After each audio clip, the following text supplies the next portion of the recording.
الرجيم بسم الله الرحمن الرحيم لقد نصركم الله في مواطن كثيرة ويوم حنين إذ أعجبتكم كثرتكم فلم تغن عنكم شيئا وضاقت عليكم الأرض بما رحبت ثم وليتم مدبرين ثم أنزل الله سكينته على رسوله وعلى المؤمنين وأنزل جنودا لم تروها وعذب الذين كفروا وذلك جزاء الكافرين. صدق الله العظيم. سورة توبہ لسم سپارہ سورة توبہ 25 نمبر آیات. ما قبل آیت مبارکوں کی فتح مکی د هغې غزوی ذکر شو او د هغې متعلقات ذکر شو. هغې کې چې ضمن کې کم فواید مسلمانانو لپاره کومې د فایدې خبرې وي الله جل جلاله هغه ذکر کړي. اوس په دې آیت مبارکه کې الله رب العزت د جنگ حنین ذکر کوي. غزوه حنین چې ورته ویل کېږي او د دې غزوی ذکر پس ناشنا انداز سره الله رب العزت فرمایي لقد نصركم الله في مواطن كثيرة. په تحقیق سره الله جل جلاله مدد فرمایلی دی، امداد فرمایلی دی فی مواطن كثيرة پاغه ډیرو ځایونو باندې. ستاسو مواطن ذکر جمع ده فی مواطن كثيرة پاغه ډیرو ځایونو باندې. ويوم حنين او په ورځ د حنین باندې هم ستاسو الله جل جلاله امداد فرمایلی دی چې ورځ د حنین بیا په تاسو باندې څه شی شو دي سخته شوه. د دې نه مخکې چې موږ د آیات مبارکه ترجمه وایو تفسیر وایو د حنین واقعه به ذکر کو چې د دې سره څه متعلقات دي موږ ته به چې د ترجمه مسانه شي تفسیر به مسان شي او د مسلمانانو د پاره پدې کې موږ تاسو د پاره چې پدې کې ډیر بیشبها د الله جل جلاله د قدرت نخې دي او زمونږ او تاسو د پاره چې پدې کې ډیر د عبرت نشانی دي. حنین دا د مکی مکرمه او د طائف په مینس کې یو علاقه ده. دا غي نوم حنین دی شنمناوي او د مکی مکرمه نه په 10 میل باندې ده دغه علاقه. په دې علاقه باندې بنو حوازن دا قبیله آباد و او دا ډېر یو مضبوط او جنگجو او تکړه فوج درلودو، مهارتي او تربیاتي یافته چې دی فوج ورته هغه درلودو. د دې نورم ډېر شاخونو بنو حوازن د دې قبیله نورم شاخونه ډېر لکه څنګه چې زموږ په پښتنو کې چې دی پښتانه ټول پښتانه خو خلیل بیل قوم دی هغه یوسفزي بیل قوم دی چاره نه پیژني لکه چې د دې ډېر شاخونو دا عربو جي. کله چې آقای مدني صلی الله علیه وسلم په رمضان المبارک 8 هجری کې مکه مکرمه فتح کا څنګه چې موږ ابتدا شروع نو دغه عربو کې بنو حوازن کې یو هلچل مچو شو. هلچل دا مچو شو چې آقای مدني صلی الله علیه وسلم خو چې د مکه مکرمه فتح کا او نمبر ورپسې زمونږ دی. نو بني حوازنو چې د خپلو کې مشوره وکړه چې څه کول پکار دي څه پلانینګ کول پکار دي. مشوره داتې شو چې د دین مخکې چې نبی علیہ الصلوۃ والسلام په مونږ حمله ورکیږي او مسلمانان په مونږ باندې حمله کوي مونږ پیش کی پاغي باندې حمله ځکه چې نمبر زمونږه سم را روان دي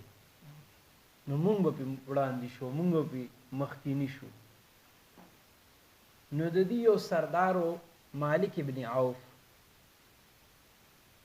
هغه چې دا پروګرام برابر کو خلک را تیار ک په دی باندې چې جنگ ته وځو. دی بیا بعد کې مسلمان هم شو د مالک بن عوف د دې د سردار خو په دې ټیم کې د دې جنگي لیډر او سردار چې کمان د سره او بنو حوازن ټول په دې باندې راجم کو مشوره چې دې په دې باندې وکړي چې جنگ وکړو او د جنگ انداز وسوي د جنگ انداز بدای چې هر سړی بزان سره خپل چیلې ګړي او خپل کور والا ماشومان او خزي زنانه و چې دیر څه بوي بس صرف کورونه وپریږي په دې کې حکمت او فایده سوجي فایده پکې دا چې هر سړی بس بے دردې سره وجنګي چې هر څه ازم جنگ تر اوستي دي نو کزه ته او تختیګم نو دا ګړي چې لیبرانو قبضه کی خزم عمرانه قبضه کی بچی عمرانه قبضه کی نو بیا ځل تکي خپل کور کې په یوازې باندې سکو نو بس اړو ته ما به کتی وي زموږ پښتنو متل چې کیشته به سوزولي بس راغلي وي نو بس بے دردې سره به جنگي دا مشوره ته شو پدې مشورې سره دی عمل درآمد شروع کو او په دغه حساب سره دی 28000 یا 24000 افراد را جمع کړ بجوزي د غسل یو نیم سل کسان نه علاوه چې دا و پاتې شوی نو ټول قبیله را برابر شو او څومره شاخونه چې دی ټول چې په جنگ باندې آماده شو مسلمانانو ته چې دا یو چیلنجي مرحله وږي ځکه چې داسې پوخ او جنگجو قوم چې هغه په جنگ کې یو مهارت هم لري او بیا دومره په کثیر تعداد باندې 24 یا 28000 کسان دي نو دی د جنگ د پاره چې د څه شي تیار شو او آقا مدنی صلی الله علیه وسلم ته د خبر رسیدو چې د حوازن قبیله چې د هغه سکی جنگ ته تیاری کړی دا او جنگ ته تیاری نیولې ده آقا مدنی صلی الله علیه وسلم چې دی او فرمایل چې مونږ به ورزو صحابه کرام کې چې دغه اعلان شو 12000 صحابه کرام خو هغه چې د مدینی منورینا انصار چې ورته ویل کی هغه راغلي د جنگ په اراده باندې وو او مکه مکرمه ته راغلي وو مکه مکرمه خو چې فتح شو لا هوت دیني په مکه مکرمه کې دي ځان راغلي نو 12000 ورسره دا تیار شو 2000 چې دی هغه ته په احادیث مبارکو کې تلقا ویل کیږي تلقا ته ویل کیږي چې موږ ورته پښتو کې تماشبین وایو چې تو فعلی در سره بس روان شي جنگ اراده یا نه خو بس در سره لخر کې شي شامل شي دغه ته ویل کیږي آقا مدنی صلی الله علیه وسلم حضرت اسید رضی الله تعالی عنہ او معاذ بن جبل رضی الله تعالی عنہ دا مبارکان په مکه مکرمه کې پری خودل اسید رضی الله تعالی عنہ چې دی د مکی مکرمی گورنر او امیر جوړ کو چې تبه د دې خلکو شکایات اوري او غي ظالبه کې غبط برابرې خیال مرغی او حضرت معاذ ابن جبل رضی الله تعالی عنہ دې لپاره چې اسلامی تعلیمات دي تخی د فقه مسلې هغه کوي سوال کوي خیال مرغی دغه چې دغه لپاره څه کړو پری خودل او آقا مدنی صلی الله علیه وسلم د قریشو نه مدد طلب کړ موږ ورته چې فوجي امداد وایو چیرې چې موږ ته فوجي امداد راکې زغر راته راکې عاریتن موږ پښتو کې هغه خزه په قرض باندې یا په سوال باندې چې دی لګ دا وغواړي چې خور غرا کا بیا به درکو واپس به درته لکه موږ کور کې کلی کې گاوان کې دا ګنتی منتی چې دی غواړو ګنتی بلچا دا چې یاره لګ راکې نن ورځې له بیا درکو دا نه راځي دغه د عربی کې عاریت ویلې کی عاریت په سوال باندې اوسې چې دې سکی وغواړي یعنی موږ ورته دا سوال ټکی خو لګ داسې نه مناسبه ده شو عام توګه باندې خلک چې کوم غواړي شو ځکه آقا مدنی صلی الله علیه وسلم د قریشو نه دغه کومک طلب کو د قریشو سردار ورته ویلي چې خان تا په مکه مکرمه باندې چې دی فتح یعنی مطلب قابض شوي او فتح دې واغشتا مکه مکرمه چې دې ستا په قبضه کې راغله نو تو اسمو چې دې د ازغری بچ دې بس قبضه کې رانه به اخلي آقا مدنی صلی الله علیه وسلم دا څه کول انداز وي نه ز تاسو نه چې دې دا قبضه کوم نه بلکې جی مونږه عاریتن خلو چې جنگ نه واپس شو تاسو ته مونږ سکو خپل ازغری واپس کو نو قریش ورته 3000 زغرې ورکړي 14000 چې دی د دې د افرادو تعداد د مسلمانانو او هغه چې دی 3000 زغرې او دغسې نور ساز و سامان ټیک شو آقای مدني صلی الله علیه وسلم مبارک چې دی صحابه کرامو کې اعلان وکړو چې مونږ به سبا ته پړاو په بنو ثقیف کې وي بنو ثقیف چې دی دا د بنو کنانه یو علاقه ده خیال م راغلی چې هغې ته بنو ثقیف ویلی کېږي او دا هغه ځای دی چې کوم ځای کې مسلمانان په ابتدا کې په قلت کې او ټول مشرکین راجمع شو چې د مسلمانانو سره به بالکل سوشل بایکاټ نه به ورسره څوک تعلق ساتي نه به څوک سیز خرڅی نه به پرې څوک چې دی سیز ترېنه اخلي خیال م راغلی سوشل بایکاټ هغه مقاطعه چې دی هغې ته ویلی کېږي نو دا تقریبا چې دی 100 کاله دا مقاطعه چې دی شروع نبی علیہ الصلوۃ والسلام مبارک ځکه وښودل چې هلته کې به پړاو هلته کې به چې دی ډیره اچو سبا ته چې ورته وښیي چې یو وخت کې اسلام دومره کمزوری و چې تاسو په دې علاقه باندې چې دی د مسلمانانو خلاف څه کولې سازشونه او پراپګنډې کولې نن هماغه اسلام دی هماغه مسلمانان دي په غالبانه انداز باندې هماغه ځای کې ناست دي خیال م راغېږي دی ورته ښودل آقای مدني صلی الله علیه وسلم په 6 شوال المکرم باندې د هفتې په ورځ باندې چې دی جنگ حنین ته ورسېده په رمضان المبارک 8 هجری کې مکه مکرمه فتح شوه او رسول الله صلی الله علیه وسلم دغه یو څو ورځې پس د شوال وړوکې اختر میاشت کنه په دغه شوال چې تاریخ باندې چې دی حنین ته ورسېد چې حنین کې پړاو واچوله نو یو کس راغی او ګوړ سوار او ویلي چې بنو حوازن چې دی د ښه مضبوطو چې دی هغه سره چې دی څه شوي دي ښه تیار او فوجان او ښه رډي میټ چې دی هغه ناست دي رسول الله صلی الله علیه وسلم یو صحابي مقرر کو او هغه ته ویلي چې ورشه د هغې خبر راته راوړه رسول الله صلی الله علیه وسلم به طور جاسوس کس چې کوم ولیږلو هغه د ټول د جنگ هغه نقشه او د هغې حال او احوال چې دی څه ورته راوړه او رسول الله مبارک ته ویلي چې مالک ابن عوف لګیاو او خلکو ته ویلي چې د رسول الله صلی الله علیه وسلم د دین مخکې چرته بهادر قوم سره مقابله نه ده شوې دې ځله به چې دی مقابله د ده وشي نو دوی ته به پته ولګي او ټوله خوا دې خوا د عربو سره مقابلې شوي دي بس هغې چې دې ځله سم جنګجو فوج سره مقابله ده او ورله دا هغه تربیت ورکولو چې څه خو به مخامخ نه جنګېږئ او څه به چې دی داسې مختلفو کندو سوړو کې پټ شئ بیا چې کله دی په جنګ کې مصروفه شي تاسو به یک بارګۍ سره په دې باندې څه وکړئ حمله وکړئ دا تربیتي هغه نبی پاک صلی الله علیه وسلم ته چې دا خبر ورو چې دا دومره لښکر دی آقای مدني صلی الله علیه وسلم تبسم وفرمایله وایي چې خفه کېږئ مه مسلمانان ودرېده الله رب العزت به چې دی دا ټول مال تاسو ته چې دی په غنیمت کې درکوي رسول الله صلی الله علیه وسلم سره په دغې جنگ کې ډیر ناشنا واقعات د مسلمانانو سره پیش راغله او د عامو هغه سره چې دی رسول الله صلی الله علیه وسلم سره چې دی رسول الله صلی الله علیه وسلم چې کله د حنین واقعې ته د حنین غزوې ته تلو په دغې لار کې او تاسو یو مقام راځي رسول الله صلی الله علیه وسلم چې کله دغلته کې مسلمانانو سره صحابه کرامو سره پړاو واچوله نو خپله توره مبارکه چې دی په ونه کې راځوړنده کړه او لږ آرام فرمایه چې رسول الله صلی الله علیه وسلم څنګه د دې ونې لاندې څملاستل نو یو کس راغلی دی او تورې یې اوچته کړې ده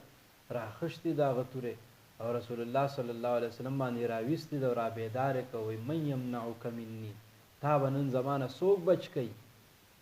خیال م راغلی نو رسول الله صلی الله علیه وسلم ورته خو پر وقار انداز کې نازې ورته الله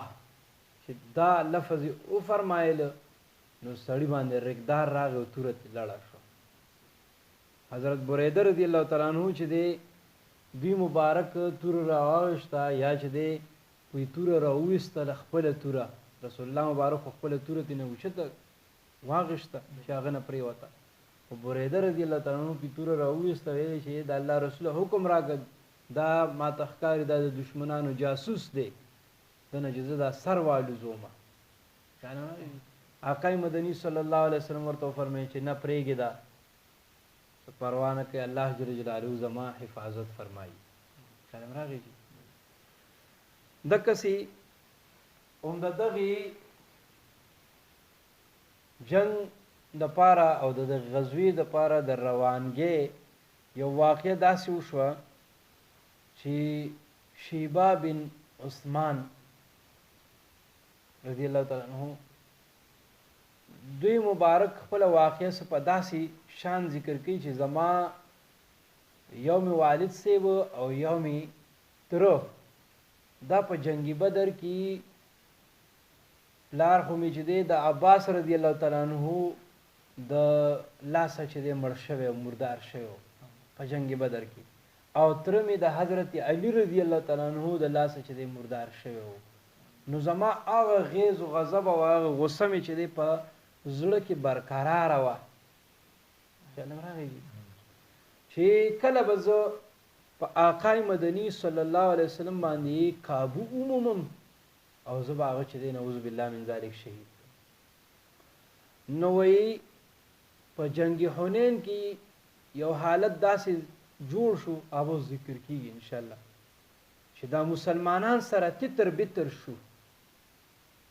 چې مسلمانان سره تتر بتر شو نو ما اراده وکړه چې زه رسول الله صلی الله علیه وسلم شهید کړم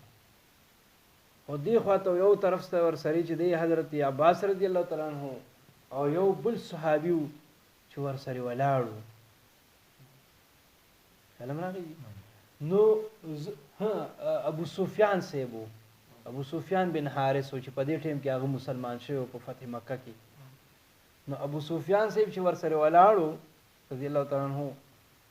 نو ما حمله ونکړې شو خو بیا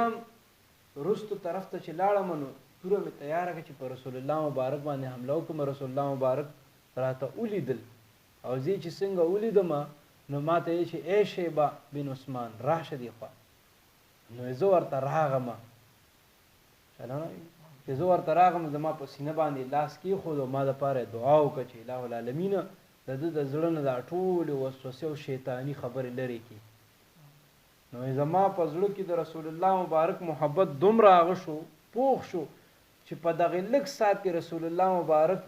په ما باندې د خپل ځان نم ګران شو او رسول الله صلی الله علیه وسلم راته وفرمایل چې لاړ شو منډه کوه دشمن خلاف وجنګېږه زه په منډه باندې لاړم او دشمن خلاف څه شوم وجنګېدم مسلمانان چې کله د حنین په مقام باندې کله چې دی د حنین د افرادو سره چې دی ملاقات شو بنو حوازن قبیلې ته مخامخ شو نو دی ویل چې یاره مونږ خو په جنگ بدر کې 313 او ګټلم وه په مکه کې چې دی لږو د مشرکینو خلاف ګټلم ده په احد کې چې دی مونږ ته کامیابي نن خو چې دی مونږ 14000 یو نن خو چې دی مونږ دې سپېړه برابر کو بس منډې به وایي الله جل جلاله کړه داسې وو چې هغه جنګجو او مسلمانانو ته خو چې دی دا زیب نه ورکوي بیا صحابه کرامو ته بالخصوص د هغې خو چې دی هغې خو یو جدا شانو نو الله رب العزت نه غوښتل چې دی په خپل اسبابو باندې چې دی د هغې په بلبوتې باندې چې دی وجنګي بلکې خالص په الله باندې توکل وکړي دی په وخت کې چې دی دغه ټکی دا ټیک نه و ولې دا په اسبابو باندې چې دی توکل کولو کنه او خالص په الله جل جلاله باندې توکل د هغې توکل و په الله جل جلاله باندې خو دا معمولي خبره نه ده دا هم د هغې د شان لایق نه وه ځکه الله رب العزت ورته عتاب ورکړ نو دشمن چې دی ور باندې حمله آور شو په یک بارګې سرې او بیا چې هغه کوم پټ خلک وو دا خو یو نوې تجربه وه چې د صحابه کرامو ته رونما شوه چې هغه پټ او کندو جوورو کې او لوړو جوورو ته پټ خلک چې دی هغه هم ورپسې راووتو نو په یو بلا ډیر شو چې بلا ډیر شو نو یک بارګې سره په حمله وکړه د مسلمانانو چې دی حوصلې پس شوې چې پس شوي نو هغوی تتر بتر شو. آقای مدني صلی الله علیه وسلم په جوش خروش سره چې دی جنګېږي او وی چې ای اصحاب بقره ای اصحاب بدرو چرته یې هغه خلک چې هغه بیعت رضوان ما سره کړی چا به را جمع شي. دا اوچت اوچت غاګونه کول صحابه کرامو چې کوم د آقای مدني صلی الله علیه وسلم سره چې دی په دغه غزوه کې شریک و نږدې ورسره ولاړو او رسول الله مبارک چې دا آوازونه وکړو نو بیا چې دی صحابه کرام را جمع شو. چې صحابه کرام را جمع شو بیا په اهل حنین باندې چې دی حوازن باندې چې دی حمله وکړه نو حوازن چې دی وتښتول او د هغوی دا ګډې بیزي یو شی بل شی دی چې دی قبضه کړ. 6000 کسان چې دی دا قیدیان شو. څومره 6000 کسان قیدیان شو او 24000 چې دی اوخان چې دی دا مال غنیمت کې راغله او دکسې چې دی 40,000 ګډې چیلې چې دی په مال غنیمت کې راغله او دکسې چې دی ورسره 4000 اوقیې سپین زر او سره زر چې دی په هغه کې راغله قبضه کې راغله. نو دا غونډ چې دی په عربونو په کربونو چې دی هغه څه جوړېږي مالیت په نن سبا جوړېږي. نن سبا د یو اوښ چې دی قیمت 5 لک روپۍ دی او دا څومره وجي 24,000 اوښان او په 30,000 روپۍ یا په 40,000 باندې داسې اخوا دی خوا ګډ دی ګډه چیلې چې دی به 20 او 30 کې ملاویږي نو دا چې 25 کې مو لګي هغه اوسطن قیمت 40,000 ګډې چیلې وي. دغسې اوقیې سپین زر او سره زر کنده دی چې دې نه څومره تولي جوړي یا حساب ورته وکړي نو په لکونو یو هغه ته چې دی ما هغه مخکې ورځو کې حساب کړی تقریبا 20 که 30 لاک روپۍ رسېدي یو کس ته فی کس ته کنده دی. دا صحابه کرام ځکه صحابه کرام مالدار وو زموږ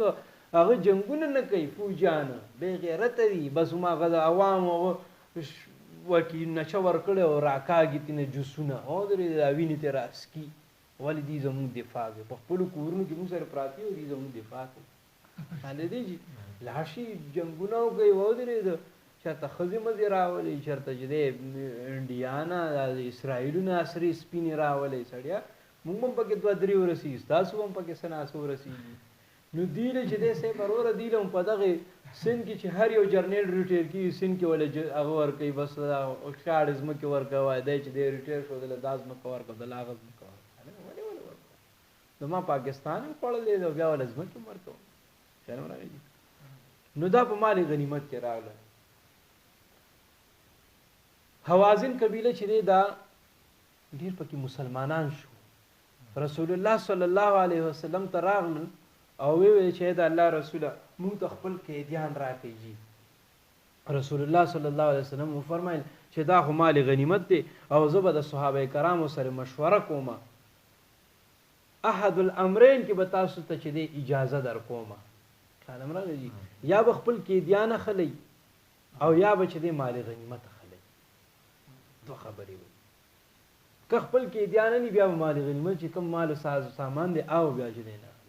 او که چې دی ساز سامان اخلي نو بیا به قیدیان خیال نو هغوی چې موږ خپل قیدیان اخلو. نو رسول الله صلی الله علیه وسلم چونکې دا خو یو ډیلو اوس خو قیدیان هم چې د مسلمانانو په هغه کې دي لاس کې دي رسول الله مبارک وفرمایي چې خو موږ تقسیم کړي دي نو زه به چې دی دغه سره نو رسول الله صلی الله علیه وسلم د هرې قبیلې خپل امیر جوړ کو او هغوی ته ویل چې سبا ته به چې دی موږ نه رایې طلب کوئ یعنی مطلب د خپلو عوامو نه ماتحتو نه به رایې طلب کوي چې قیدیان ورکوئ او که څه ورکوئ مال و اسباب ورکوئ. ټیک شو جي. نو هر امیر چې دی په سبا باندې چې دی خپل عوامو رایې راوړه چې یاره جي موږ قیدیان ورکوو بس مال غنیمت ته ځو. نو رسول الله صلی الله علیه وسلم قیدیان واپس کو او مال غنیمت چې دی څه شی شو جي د مسلمانانو شو. دې کې موږ او تاسو ته چې دی دا رایې راغله او دا یو مسله راته معلومه شوه فقهي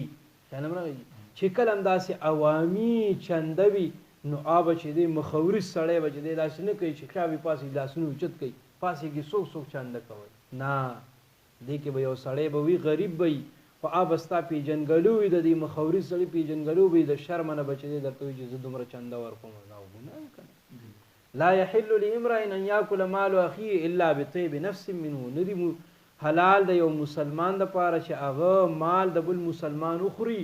مگر د هغه په خوشطبعۍ سره. خیال راغی نو چنده هم په خپل مخوریزتوب باندې نه هغه کې نه اکټه کوي ولې په دې کې به د چا رضا نه نو حرام دي کني بیا دکسې که یو مسله راشي او هغه اجتماعي توګه باندې تشو اجتماعي او د رای پکې معلومات نه کیږي چې د حارث سره رای ده د اسد سره رای ده د بل مرګري سره رای ده خیال راغی نو بیا به امیر د دې مجاز دی چې هغه خپلو ماتحت خپلو امیرانو ته واپس کړي او د فردر رای سکی معلومه کړي ځکه چې بعض ټیم دا مخاورزتوب چې دی په هغه باندې غالب راشي او هغه د خلکو د عار نه او د خلکو د شرم نه چې دی هغه د خپلې رای اظهار کل کې ونه کړي لکه رسول الله صلی الله علیه وسلم یو خو اجتماعي کثیر و 14,000 افراد ورته رای څنګه معلومې خیال راغی ته اوس تا سره یو آپشن شته ته به راته حارث بهي به راته جواب وکړي حارث صاحب ټول په یک بارګۍ سره اواز ولګوي که نه چې یاره مونږ ته به دا منظور ده نو زه به تا ته وایم چې د سلو اواز خو اورېدی شي نو په دې کې چې دی 15 یا 10 کسانو چې دی هغه په نه باندې چې دی سی نه به څنګه بیا پکې اوري سلام راغی نو دغه انفرادي رای معلومول دا بهتري یو خو انفرادي رای معلومه شي دویم د خپل امیر سره سړی چې دی هغه سویږي مانوس وي نو هغه کل کې خپل رای وي چې د نه رای وي بالکل هغه مو وي او که د او رای وي نو هغه مو وي خیال راغی نو په دې کې د چا حق تلفي نه کیږي ځکه آقای مدني صلی الله علیه وسلم فرمایي چې زه به چې دی د هغې سره څه وکړم مشوره کوم د صحابه کرامو سره نو الله جل جلاله دا لوی لښکر د مسلمانانو په گرفت کې راوستو او حنین په داسې انداز سره چې دی فتح شو الله رب العزت دې مونږ او تاسو ته چې دې دغسې کامیابۍ مسلمانانو ته نصیب کړي او خدای دې د فلسطینیانو حامی و ناصر شي او الہ العالمین د اسرائیل چې دی الله دې زمونږ په لاس هغوی ته شکست او سزا ورکړي الله رب العزت فرمایي لقد نصرکم الله په تحقیق سره الله جل جلاله مدد کړی ستاسو فی مواطن کثیرة په ډېرو ځایونو باندې و یوم حنین او په ورځ د حنین باندې اذ اعجبتکم اذ فاوخ کی اعجبتکم چې تاسو په تعجب کې واچولي کثرتکم کثرت ستاسو خیال راغی تعجب مطلب دا چې په یو عجب کې واچولي عجب خود پسندی ته ویلې کېږي تاسو په خود پسندۍ کې واچولي ستاسو کثرت ستاسو چې نن به مونږ باندې لاس غالب راشي خیال راغی فلم تغنی عنکم پس فایده در نکړه عنکم تاسو ته شیئا اسیز وضاقت او راتنګ شوه علیکم راتنګ شوه علیکم الارض پتا سو باندې ځمکه بما په هغه باندې رحبت چې هغه فراخه وه خیال راغی وروسته د هغې نه چې هغه فراخ کړی شوې وه ځمکه فراخه وه او تاسو باندې د فراختیا باوجود څه تنګه شوه ثم بیا ولیتم مدبرین تاسو وګرځېدئ شا کوونکي یعنې تتر بتر شوئ ثم انزل الله بیا الله جل جلاله نازل کړه سکینته اطمینان علی رسوله په خپل رسول باندې وعلى المؤمنین او په مؤمنانو باندې وانزل جنودا او نازلې کی فرشتي لم تروها چې تاسو نه لیدلې او عذب الذین او عذاب ورکا کسانو ته کفرو چې کافران دي وذالک او دغه رنګي جزاء الکافرین دا بدله د کافرانو ثم يتوب الله بیا الله جل جلاله توبه قبول کا علی من یشاء من بعد ذلك ورست الذين علی من یشاء چاته چې وغواړي خیال راغی په چا باندې چې وغوښته الله جل جلاله د هغوی توبه کوي ډېر خلک مسلمانان شو خیال راغی او مسلمانانو چې کوم هغه لغزش شوی او اجتهادي غلطي تې شوې وه خیال راغی نو هغې هم الله جل جلاله ورته څه کړه معاف کړه والله الله جل جلاله علیم حکیم علم والا والله الله جل جلاله غفور رحیم بخون کې مهربان دی واخر دعوانا الحمد لله رب العالمین اللهم ربنا اتنا فی الدنیا حسنه وفي الاخره حسنه وقنا